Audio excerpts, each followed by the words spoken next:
Today we're going to be looking at the Neal children gravestone, which is one of my favorite gravestones in all of New England.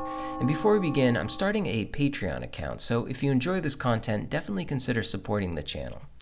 Okay, so this grave is located in the Granary in Boston, back right section, and it faces northwest. If we look at the top, we see it memorializes the children of Andrew and Millicent Neal. At first glance, it may look like they lost 3 children, but it's actually 4, which gives you a sense of the high mortality rate back then. The shape is unlike any of the stonecutter's other stones, which were typically square and capped with 3 bumps. This one, however, is incredibly wide and low to the ground, tapering slightly at the sides and ending in that pointed top. If you look closely, you'll notice that there are 4 columns that separate this layout into 3 arched entranceways. Considering this layout architecturally, it resembles the facade of a classical temple or mausoleum.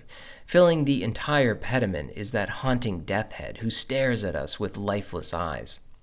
The carving of the skull exemplifies the style of the stonecutter of Boston.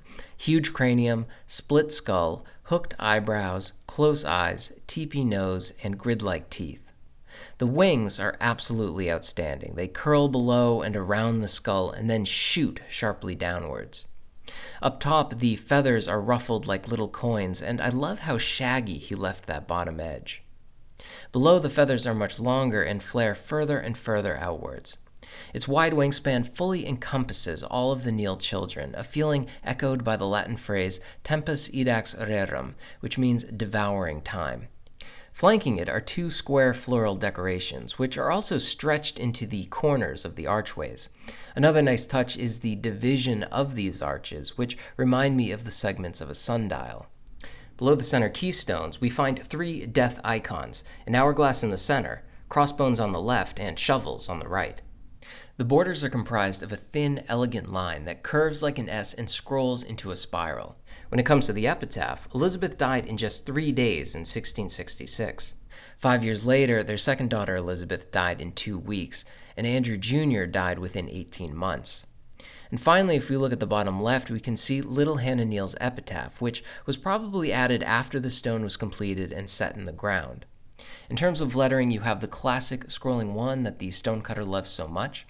I always love to count how many ligatures I can find in a grave, and it looks like this one has no fewer than 16. There's a wonderful top-heavy Z, elongated foot of the E, and pronounced numeral 2. The I in interred also has a nice curve to it. Like all of the stonecutter stones, the color is incredible. Very moody colors like a stormy cloud. So that was a quick breakdown of the Neal Children gravestone.